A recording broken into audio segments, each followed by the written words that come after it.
یہاں ایک آدمی تھا، ہر سال آتا، میں نو مسلم ہوں، اور لوگ اس کو پیسے دیتے تھے، 1 سال 2 سال، جب ہو گیا اور تیسرے سال آیا، اب مجھ سے رہا نہ گیا، جمعے کا دن تھا، اس نے کہا میں نو مسلم ہوں۔ میں نے کہا تو ہر سال نو مسلم ہوتا ہے، گزشتہ سال بھی یہی تو نے کہا، اس سے پہلے بھی یہی کہا۔ چمپت ہو گیا، چمپے تو چمپتتن، آج تک نہیں لوٹ کے آیا۔ وہ سمجھ گیا، اچھا جمعے کے دن میں وہ حرکت کرتا تھا، کیونکہ نیا مجمع ہوتا ہے، ادھر ادھر لوگ، تو اس کو اب شبہ ہو گیا کہ یہ بڈھا جانتا ہے، اور کسی سے پوچھا اس نے نہیں، مارے ڈر کے کہ آدمی کون ہے۔ میں اس وقت بہت شان شوکت سے رہتا تھا، تو وہ تو سمجھ گیا کہ یہ کوئی آدمی ایسا ہی ہے جاننے والا، سمجھے۔ اور اگر اس کو معلوم ہو جاتا کہ یہ مدرسے میں پڑھاتے ہیں، تب تو اور ڈر جاتا کہ بھائی اتنے ہی نماز پڑھتے ہیں، ان کو یہاں کا پتہ ہے، یہاں یہ سب ہیلے بازی نہ کرو۔ بعض لوگ ہوتے ہیں ایسی تقریر کرتے ہیں، ہم نو مسلم ہیں۔ جیسے ایک صاحب آئے آسام کے، لگے تقریر کرنے، میں نے کہا بھائی فضول باتیں مت کرو، کہ میں آپ لوگ میری کوئی رعایت نہیں کرتے، میں جا کے جان دے دوں گا۔ میں نے کہا دور ہو یہاں سے، اٹھ جا، ابھی جا کے جان دے دے۔ بس ان کا دماغ صحیح ہو گیا، وہ کہیں کسی کے پاس پہنچ گئے تھے علی گڑھ میں، وہاں بھی یہی ہیلا کیا۔ وہ تو بیچارے کہنے لگے نہیں صوفی جی، نہیں صوفی جی، نہیں صوفی جی، ناراض نہ ہو، ناراض نہ ہو۔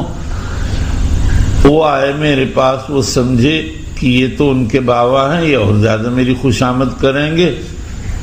میں نے صاف کہہ دیا بھائی یہ دھوکے بازی مت کرو، یہ سب باتیں ہم کو نہیں پسند ہیں، سچی سچی بات بولو، اس میں جو کچھ اپنے سے بن پڑے گا آدمی کر دے گا، اور ایسے کیسے کیا کر دے گا۔ برخلاف ایک بستی کا بچہ چندہ کرنے گیا ممبئی میں، ایک ٹھگ مل گیا، کہنے لگا مول صاحب یہاں کہاں چندہ کر رہے ہو، چلو ایک جگہ وہاں بہت چندہ ہوتا ہے۔ لے گئے جو ان کو بٹھا کے، کہتا آپ نے اب تک کتنا چندہ کیا؟ تو انہوں نے بتایا بیچاروں نے کہ 6000 یا کتنا۔ کہنے لگا کچھ بھی نہیں ہوا، میں ابھی آتا ہوں، اور دیکھیے میرے نام 6000 کی رسید کاٹ دیجیے، اور یہ اپنے 6000 دیجیے، میں بڑے نوٹس کے لا رہا ہوں۔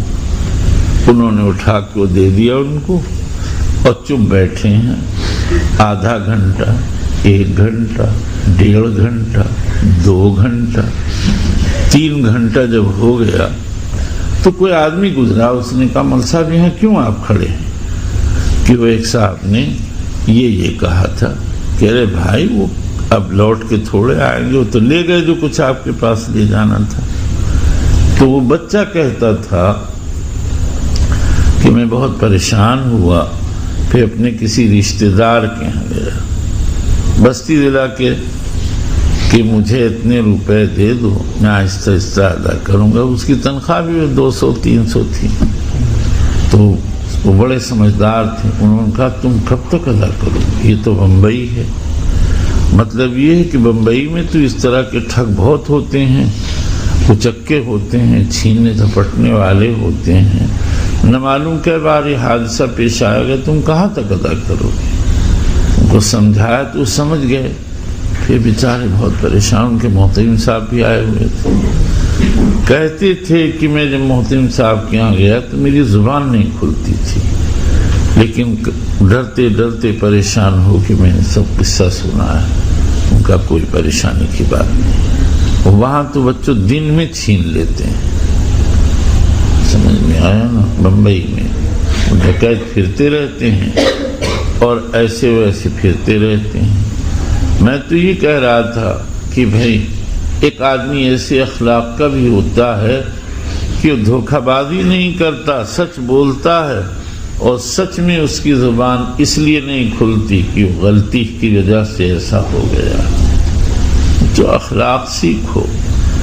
دھوکہ بازی اور لوگوں کو مرعوب کرنا یہ کوئی کمال کی بات نہیں. سب سے اچھا بچوں کمال ہے اللہ کے سامنے جا کے رو لو.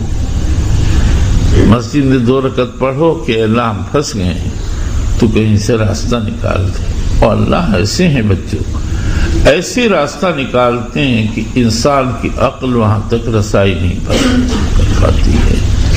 وہ اللہ ہی راستہ نکالتے ہیں. تم کیا جانو. میں جدے میں بیٹھا کئی سال ہوا, نہ میرا کوئی جاننے والا نہ پہچان, نہ میری اتنی طاقت کہ میں اپنا بیگ اٹھا سکوں. میں نے اپنے مالک سے اپنی عاجزی پیش کی کہ اللہ میں بہت کمزور ہوں, میرا ہوگا کیا. اور بچوں کیا تمہیں بتاؤں کہ اللہ کی نصرت کیسے آتی ہے. بالکل میں یہ سوچ رہا تھا کہ یہ سہارنپور نہیں جو کوئی میرے ہاتھ سے بیگ لے لے گا. ابھی یہ سوچنا مکمل نہیں ہوا تھا کہ فوراً ایک جوان آیا, اس نے بیگ اٹھا لیا اور لے کر کے جا کے بس پہ پہنچا دیے.